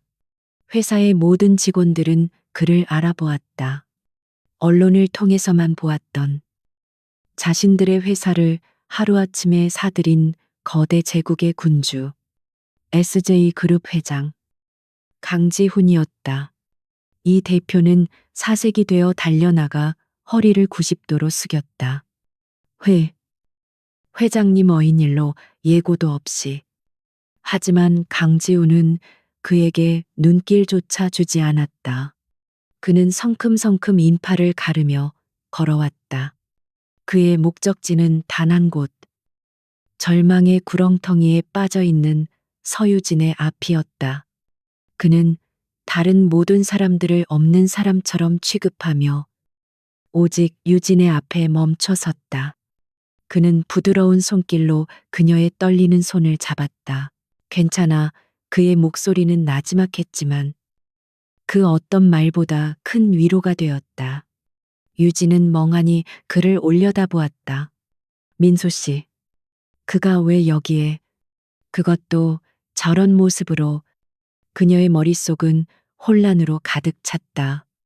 지우는 그녀의 손을 잡은 채 천천히 돌아서서 자신들을 둘러싼 모든 사람들을 향해 섰다. 그의 눈빛은 이제 더 이상 부드럽지 않았다. 얼음장처럼 차갑고 서늘한 분노가 담긴 그의 시선이 닿는 곳마다 사람들은 저도 모르게 고개를 숙였다. 그의 시선은 이 대표, 그리고 바닥에 앉아 연기하던 김 여사와 최민준에게 차례로 머물렀다. 그들은 마치 사자 앞에 선 사슴처럼 공포에 질려 있었다. 강지훈은 나지막하지만 로비 전체를 울리는 목소리로 입을 열었다. SJ그룹 회장 강지훈입니다. 짧은 자기소개였지만 그 무게감은 엄청났다.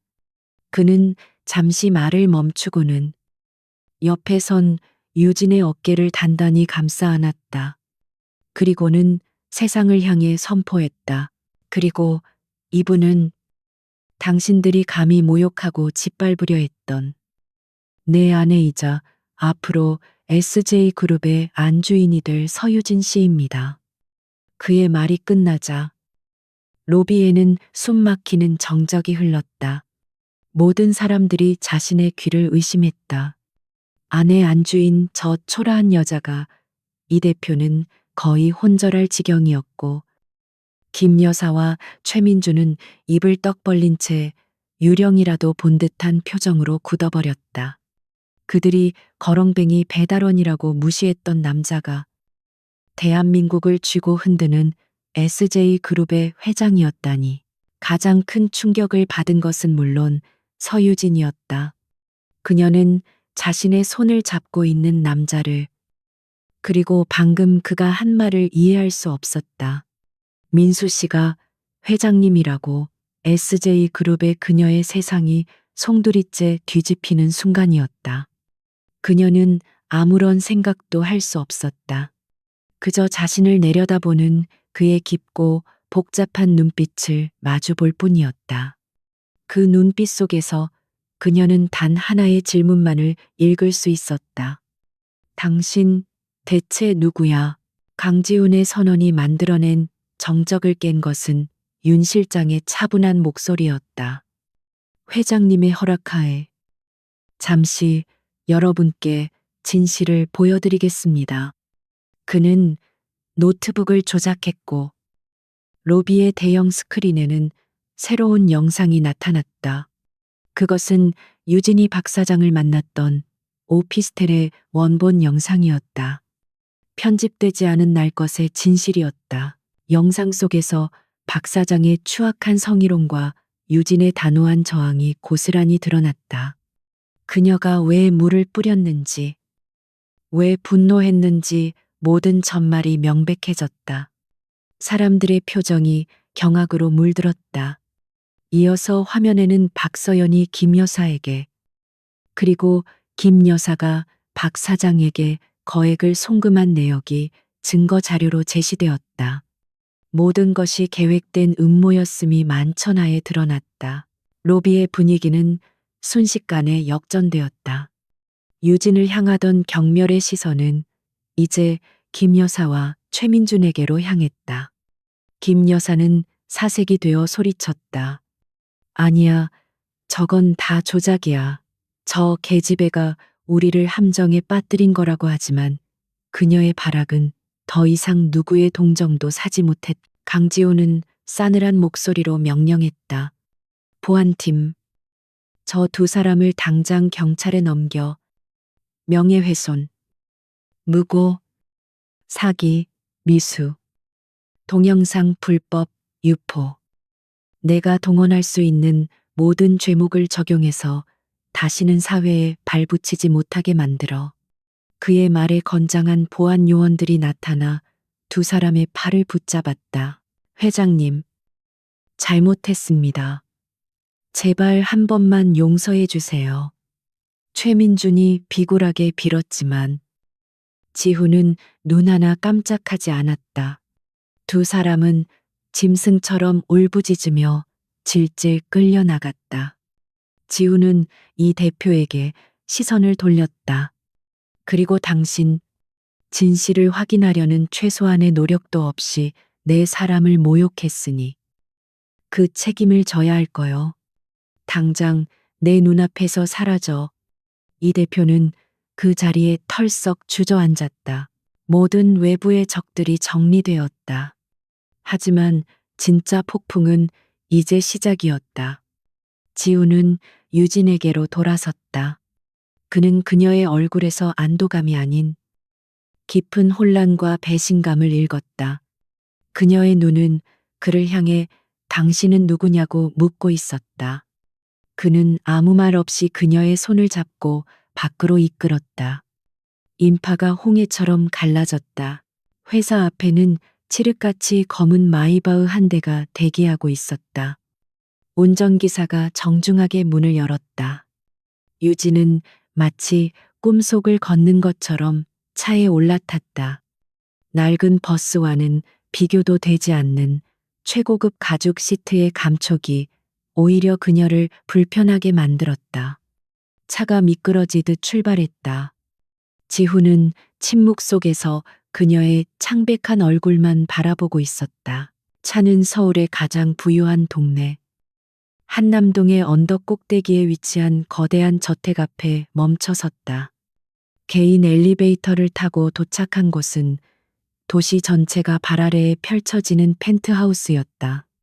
그녀가 살던 옥탑방, 그리고 민수와 함께 살던 소박한 오피스텔과는 차원이 다른 세상이었다. 이곳의 거실 하나가 그녀가 살던 집 전체보다 컸다.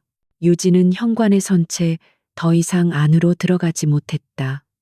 이 모든 화려함이 그녀를 질식시키는 것 같았다. 그녀는 천천히 고개를 돌려 지훈을 바라보았다. 그녀의 눈에는 더 이상 눈물도 없었다. 텅 빈 공허함과 차가운 분노만이 남아 있었다. 드디어 그녀가 입을 열었다. 재미있었나요? 그녀의 목소리는 유리 조각처럼 날카로웠다. 지우는 고개를 저었다. 유진 씨, 오해입니다. 유진은 비웃었다. 오해요. 내 인생 전체가 당신에게는 한편의 연극이었겠죠.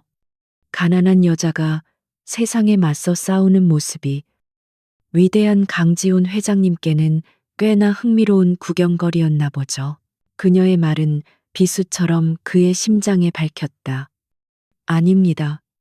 절대 그런 게 아니에요. 그는 필사적으로 변명했다. 나는 진실한 사람을 만나고 싶었을 뿐입니다. 내 돈과 배경이 아니라 나라는 사람 자체를 봐줄 사람을, 그래서 거짓말로 나를 속였어요. 유진이 소리쳤다. 그녀의 목소리에 그동안 억눌렀던 모든 감정이 터져 나왔다. 당신이 끓여주던 새까만 토스트도, 서툰 요리 솜씨도, 고아원에서 자랐다는 당신의 슬픈 과거도, 그 모든 게 다 거짓이었잖아요. 나는 그런 당신을 위로하고 함께 아파했는데 그 모든 순간에 당신은 속으로 나를 비웃고 있었겠죠. 비웃다니. 단 한순간도 그런 적 없습니다. 지훈 역시 목소리를 높였다. 내가 당신과 함께 웃고 당신의 이야기를 들었던 모든 순간은 진심이었습니다. 김민수라는 이름 뒤에 숨어 있었을 뿐, 당신을 향한 내 마음은 진짜였다고요. 진심, 당신 같은 사람이 진심을 알기나 해요. 유진은 눈물을 흘리며 뒷걸음질 쳤다. 당신은 당신의 세계에서 왕처럼 살면 돼요. 왜 내 평범한 세상에 끼어들어서 모든 걸 엉망으로 만드는 건데요. 나는 그냥 내 힘으로 열심히 살고 싶었을 뿐인데. 그녀는 더 이상 견딜 수 없었다. 이 거대하고 화려한 거짓의 공간에서 숨을 쉴 수가 없었다. 그녀는 몸을 돌려 현관으로 달려갔다. 지훈이 다급하게 그녀의 팔을 붙잡았다. 유진 씨, 제발 내 말 좀 들어줘요. 내가 다 설명할게요. 유진은 그의 손을 뿌리쳤다. 그녀의 눈에는 경멸마저 서려 있었다. 필요 없어요. 당신이 하는 그 어떤 말도 이제는 믿을 수 없으니까. 그녀는 마지막 말을 남기고 펜트하우스를 뛰쳐나갔다. 엘리베이터 문이 닫히고 지우는 홀로 남겨졌다. 그는 텅 빈 거실 한가운데에 서서 망연자실했다. 모든 적들을 물리치고 그녀를 구해냈지만 정작 그녀의 마음은 잃어버렸다.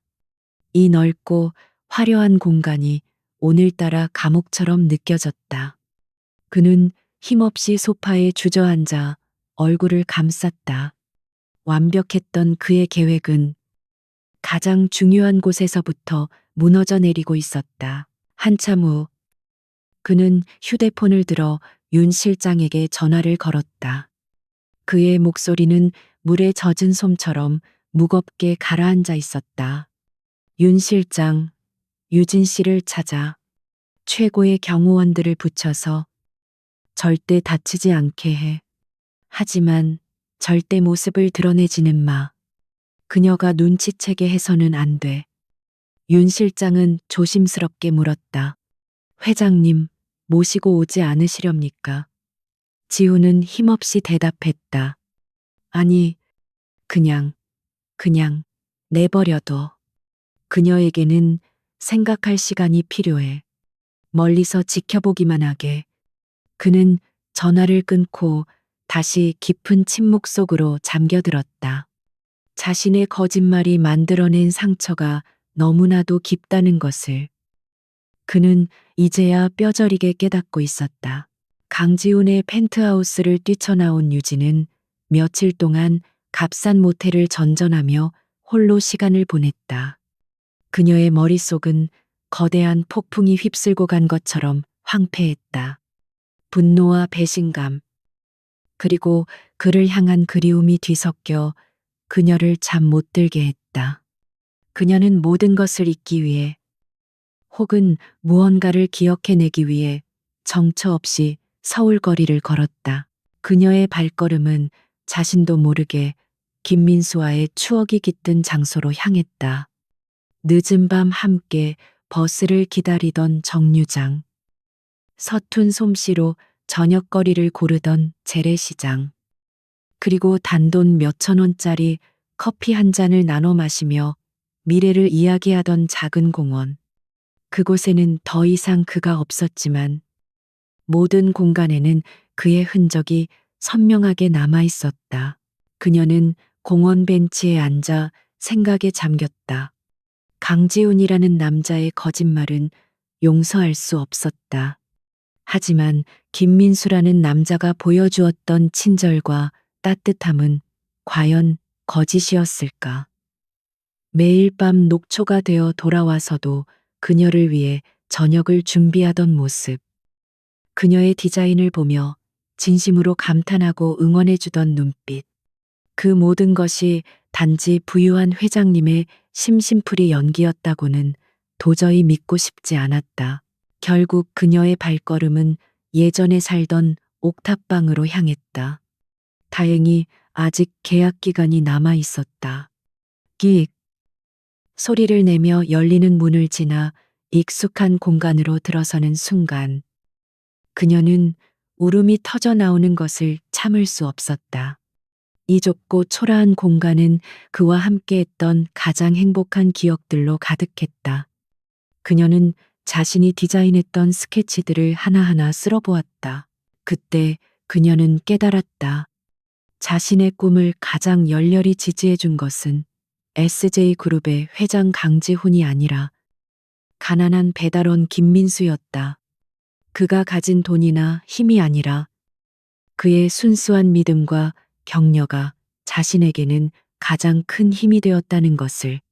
그렇다면 자신이 사랑한 것은 그의 배경이 아니라 그의 본질, 그 자체였던 것이다. 거짓말은 아팠지만 그가 보여준 마음의 진실성까지 부정할 수는 없었다. 바로 그때 그녀의 휴대폰이 울렸다. 낯선 번호였다. 망설이다 전화를 받자 차분한 중년 남성의 목소리가 들려왔다. 윤 실장이었다. 서유진 씨, SJ그룹의 윤 실장입니다. 저희 명예회장님께서 꼭 한번 뵙고 싶어 하십니다. 명예회장, 지훈의 할머니였다. 유진은 망설였지만 이 모든 것을 끝내기 위해서라도 만나야 한다고 생각했다. 약속 장소는 북촌의 고즈넉한 한옥이었다. 유진은 드라마 속에서나 보던 재벌가 사모님처럼 자신을 모욕하거나 돈 봉투를 내밀 상황을 각오하고 굳은 표정으로 안으로 들어섰다. 하지만 그녀를 맞이한 것은 예상과는 전혀 다른 모습이었다. 곱게 한복을 차려입은 박 여사는 날카로운 카리스마 대신 인자하고 따뜻한 미소를 띠고 있었다. 어서 오너라. 아가, 먼 길 오느라 힘들었을 텐데. 박 여사는 유진의 손을 잡으며 그녀를 툇마루에 앉혔다. 그녀는 값비싼 보석 대신 세월의 지혜가 담긴 눈으로 유진을 바라보았다. 많이 놀라고 상처도 많이 받았을 테지. 그 못난 놈을 대신해서 이 늙은이가 먼저 사과하마. 유진은 당황해서 아무 말도 하지 못했다. 박 여사는 따뜻한 국화차를 그녀에게 건네며 조용히 이야기를 시작했다. 우리 지훈이가 어릴 적의 사고로 부모를 모두 잃었단다. 그 후로 저 거대한 그룹 안에서 저 아이는 단 하루도 마음 편히 잠든 날이 없었어. 주변에는 온통 저 아이의 재산을 노리는 늑대들 뿐이었지. 그녀의 목소리에는 손자를 향한 깊은 연민이 담겨 있었다. 저 아이는 단 한 번도 조건 없는 사랑을 받아본 적이 없단다. 언제나 무언가를 증명해야 했고, 누군가를 의심해야 했지. 그러니 마음의 병이 깊어질 수밖에. 배달원 행세를 한 것은 절대 용서받을 수 없는 어리석은 짓이었지만, 그만큼 진실한 마음을 갈구했던 게야. 박 여사는 유진의 손을 다시 잡으며 말했다. 자네를 처음 만난 날, 그 아이가 내게 전화를 했었네. 난생 처음으로. 아이처럼 들뜬 목소리로 말이야. 진짜 보석을 찾은 것 같다고. 그 아이의 거짓말은 용서하지 않아도 좋다. 하지만 그 아이가 자네를 향해 보여주었던 마음까지 거짓이었다고는 생각지 말아다오. 할머니의 이야기를 듣는 동안 유진의 마음속에 단단하게 박혀있던 분노와 배신감의 얼음이 서서히 녹아내렸다. 그녀는 비로소 강지훈이라는 남자의 깊은 외로움과 상처를 이해할 수 있었다. 그가 왜 그런 극단적인 방법을 선택했는지, 그리고 자신에게 왜 그토록 절실하게 다가왔는지. 한참의 시간이 흐른 후 유진은 자리에서 일어났다. 그녀는 박 여사에게 깊이 고개를 숙였다. 말씀 감사합니다. 할머님. 그녀의 목소리는 더 이상 떨리지 않았다. 그녀는 이제 자신이 무엇을 해야 할지 분명히 알았다. 그녀는 윤 실장에게 부탁했다. 그 사람에게 데려다 주시겠어요? 차가 다시 한남동의 펜트하우스 앞에 멈춰섰다. 며칠 전 도망치듯 빠져나왔던 그곳이었다. 하지만 이제는 두렵지 않았다. 엘리베이터를 타고 올라가는 동안 그녀의 심장은 세차게 뛰었지만 그것은 불안이 아닌 설렘 때문이었다. 지우는 며칠 동안 회사에도 나가지 않고 폐인처럼 지내고 있었다. 넓은 펜트하우스는 그의 절망만큼이나 공허했다. 초인종 소리에 그는 마지못해 현관으로 향했다. 그리고 문을 여는 순간 그는 자신의 눈을 의심했다. 문 앞에는 그가 미치도록 그리워하던 유진이 서 있었다. 유진 씨, 그의 목소리가 떨려 나왔다. 유진은 아무 말 없이 그에게 다가가 그의 품에 안겼다. 갑작스러운 그녀의 행동에 지우는 잠시 굳어 있다가 이내 떨리는 팔로 그녀를 마주 안았다. 유진의 체온과 향기가 느껴지자 비로소 멈춰 있던 그의 세상이 다시 움직이기 시작했다. 유진은 그의 품에 얼굴을 묻은 채 나지막이 말했다. 다시는 거짓말하지 마요. 그 한마디에 모든 것이 담겨 있었다. 용서와 이해, 그리고 변함없는 사랑의 약속이었다. 지우는 그녀를 더욱 꽉 끌어안았다. 미안합니다. 정말 미안합니다. 그의 눈에서 뜨거운 눈물이 흘러내렸다. 두 사람은 한참 동안 서로를 안고 있었다. 더 이상의 말은 필요 없었다. 상처는 깊었지만 그 상처를 넘어 서로의 진심을 확인한 순간이었다. 지우는 유진의 얼굴을 감싸고 그녀의 눈물 젖은 입술에 부드럽게 입을 맞추었다. 그들의 사랑은 시련을 통해 더욱 단단하고 깊어지고 있었다. 창밖으로 보이는 서울의 야경이 그 어느 때보다 아름답게 빛나고 있었다. 서로의 진심을 확인한 후 지훈과 유진의 시간은 꿈처럼 흘러갔다. 펜트하우스의 차가운 공기는 두 사람의 따뜻한 온기로 가득 찼다. 지훈은 여전히 SJ그룹의 냉철한 회장이었지만 집에 돌아오면 유진 앞에서 어설픈 요리 솜씨를 뽐내는 남자 김민수로 돌아왔다. 유진은 그의 넥타이를 매주며 세상의 무게를 짊어진 그의 어깨를 다독여 주었고 그는 그녀가 디자인에 몰두할 때면 조용히 곁을 지키는 든든한 지원군이 되어 주었다. 어느 날 저녁 지우는 유진을 데리고 낯선 곳으로 향했다. 차가 멈춘 곳은 유진이 살던 낡은 옥탑방 앞이었다. 여긴 어쩐 일이에요? 유진이 묻자 지우는 미소를 지으며 그녀의 손을 잡고 익숙한 계단을 올랐다. 끽 소리를 내며 열린 옥탑방 문. 그 안의 풍경에 유진은 숨을 멈췄다.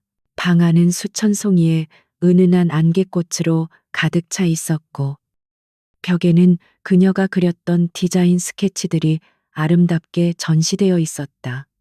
그리고 방 한가운데 그가 서툴게 만들어 주었던 까만 토스트와 똑같이 생긴 모형이 작은 접시 위에 놓여 있었다.